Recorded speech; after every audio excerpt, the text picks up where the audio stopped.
हाय दोस्तों, मैं अखिल engineer poultry से।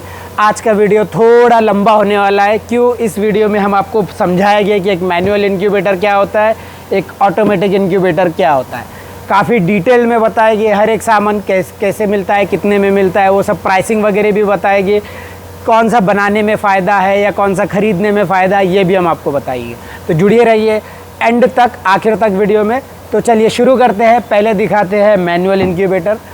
तो ये है एक मैनुअल इंक्यूबेटर का बॉक्स, थर्माकोल बॉडी में है। थर्माकोल इंसुलेशन के लिए यूज़ होता है। इंसुलेशन यानी जो गर्मी बनी है वो बाहर ना निकले, फैले ना, गर्मी को वो जब बना कर रखे, इसीलिए थर्माकोल बॉडी यूज़ होता है। आप अगर हाइलम बॉडी भी लोगे उसके अंदर भी थर्माकोल ही आता है, सबसे पहली बात। फिर आप आइए दिखाते हैं आपको इंक्यूबेटर। तो ये है सबसे पहला कंट्रोलर। ये एसी कंट्रोलर है। एसी यानी डायरेक्ट करंट पे चलेगा। आपने पिन लगाया, पिन का वायर इसको कनेक्ट किया, ये चालू हो जाएगा। कुछ कंट्रोलर्स आते हैं जो डीसी होते हैं, जैसे अडेप्टर लगेगा, अडेप्टर एसी को डीसी में कन्वर्ट करेगा और आपका फ़ैन चालू करेगा या कंट्रोलर चालू करेगा। ये हमने इस्तेमाल किया है फ़ैन के लिए, जो डीसी फ़ैन है, ठीक है। तो सबसे पहला ये कंट्रोलर, ये आपको मिलेगा 150 से 400 रुपये तक की प्राइस का। इसमें बहुत से मॉडल्स आते हैं, सेम बॉडी होती है, छोटी बड़ी इस हिसाब से। फिर इसमें हमने स्विच दे रखा है एक चालू बंद करने के लिए। ये जो कैपेसिटी है, इसकी कैपेसिटी है 100 से 125 अंडे। आइए आपको अंदर से दिखाते हैं। ये है एक 4 इंच 3 इंच का फ़ैन और है एक बल्ब। इसके अंदर आप अंडे ऐसे रख दोगे लाइन से जमा कर, और उसके ऊपर मार्किंग करोगे।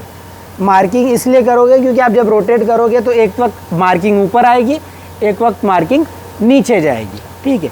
अब इसमें आपने अंडे जमा दिया और एक कटोरी में या बाउल में या ग्लास में आप पानी रखोगे। पानी किस लिए रखोगे? पानी रखोगे ह्यूमिडिटी के लिए। जो कंट्रोलर की सेटिंग होती है वो होता है टेम्परेचर 37.7 37.7 डिग्री सेल्सियस। फ़ारेनहाइट में लोगे तो करीब करीब शायद 100 डिग्री फ़ारेनहाइट होता है। जो डिग्री सेल्सियस होता है वो 37.7। तो देखिए अभी बल्ब चालू है, मैं इसका ये लगा दूंगा, ये टेम्परेचर बढ़ेगा। और हाँ, इसमें एक चीज़ आती है, ये जो कंट्रोलर होता है वो सेंसर से जुड़ा होता है। ये देखिए, ये है सेंसर उसका। ये मशीन है, ये सेंसर है जो कि टेम्परेचर नाप रहा है। ये टेम्परेचर नाप रहा है और इस मशीन को बता रहा है कि टेम्परेचर कम ज़्यादा हो रहा है। यानी ये देखिए, जैसे ही मैं बल्ब के पास लेकर जाऊंगा, ये देखिए बल्ब के पास, तो यहाँ पर जो रीडिंग है ना वो बढ़ेगी। ये देखिए 36 है अभी, ये देखिए 36.567। जैसे मैं हटा दूंगा ये कम होना चालू हो जाएगी। मैंने बहुत नज़दीक रख दिया था इसलिए रीडिंग बढ़ा है, ठीक है। तो अगर आपको बनाना है तो आप क्या करोगे? कंट्रोलर ख़रीदोगे, डीसी फ़ैन खरीदोगे, बल्ब का होल्डर, बॉक्स, अडेप्टर, ये आपको ख़रीदना है। ये आएगा 200, 250, 300 रुपये तक का। इसको हम पकड़ते हैं, मान लीजिए 250 रुपये में आता है, 250 रुपये उसका। ये हो गया आपका अडेप्टर, ये आएगा कम से कम 150 से 200 रुपये का। इसको पकड़ते हैं 150 रुपये का। तो ये हो गया 250, 300, 400। फिर फ़ैन आएगा 100 से 200 रुपये का, इसको मान लेते हैं 200 रुपये का, तो हो गए 600 रुपये। बल्ब की वायरिंग, थर्माकोल बॉक्स आता है करीबन आपका 600 रुपये का। इसके अंदर की फॉइल वगैरह आप कवर करोगे। तो ऐसा साधारण अगर आप एकदम हल्की क्वालिटी का बनाओगे तो आपको ये 1100-1200 रुपये में पड़ जाएगा।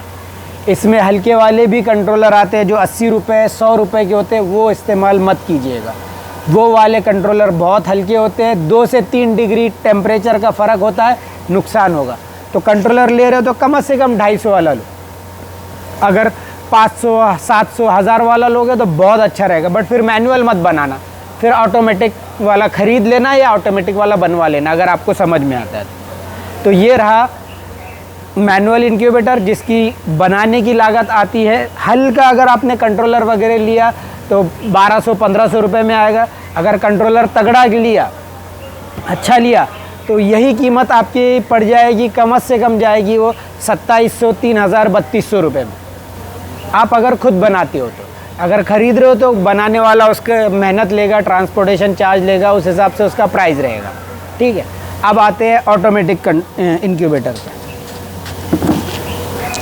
ये इंक्यूबेटर भी डीसी पे चलता है, तो इसके लिए भी एक अडेप्टर है। ये देखिए यहाँ पे ये अडेप्टर है, कनेक्शन वायर है बल्ब के लिए जो डायरेक्ट एसी पे जाएगा।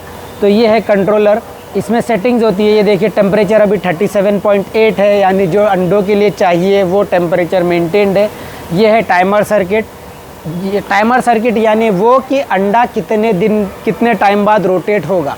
इसमें आप दिन में एक बार मिनिमम करोगे या 2 बार करोगे, जितना कम खोलोगे परसेंटेज चूज़ों का उतना ज़्यादा मिलेगा, यानी चूज़े उतने ज़्यादा निकलेगी। इसमें आपको खोलना नहीं पड़ेगा क्योंकि हर यानी 100 मिनट बाद 104 मिनट बाद इसमें अंडा रोटेशन होगा।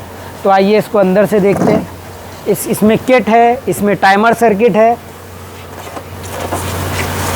और ये देखिए इसमें 2 फैन लगे हुए, एक बल्ब लगा हुआ है। इसमें इसका सेंसर है जो कि टेम्परेचर नापेगा, प्लस रोटेशन सर्किट है। रोटेशन सर्किट क्या होता है कि ये जो ट्रे है, ये जो ऑटोमेटिक ट्रे है, ये रोटेट होगा, ये रोटेट करेगा। इस टाइमर के साथ रोटेशन सर्किट रोटेट करेगा। इसमें भी आपको एक कटोरे में या ग्लास में पानी रखना है। क्यों? पानी ह्यूमिडिटी मेंटेन करता है। ह्यूमिडिटी मेंटेन करने के लिए, एयर फ्लो मेंटेन करने के लिए फैंस, ह्यूमिडिटी मेंटेन करने के लिए पानी।